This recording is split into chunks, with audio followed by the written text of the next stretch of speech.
এটা আমরা এসেছি রিভার ক্র্যাব হোমস্টেতে। আজকে 1 নভেম্বর। ওয়েদার একটু খারাপ হচ্ছে, আর ঠিক আছে।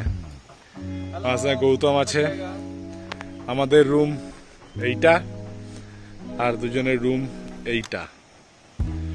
তো চারিদিকটা খুবই সুন্দর দেখতে পাচ্ছেন। ডান দিকে একটা রাস্তা দিয়ে আসতে হয় নদী পেরিয়ে। আমরা এই বাইকগুলোকে প্রায় নদীর উপর দিয়ে আনতে হয়েছে, পাটা ভিজে গিয়েছিল। রুমটা দেখাচ্ছি আপনাদেরকে। রুম 3 বেডেড, ফ্যান আছে কারণ এখানে গরমও আছে একটু।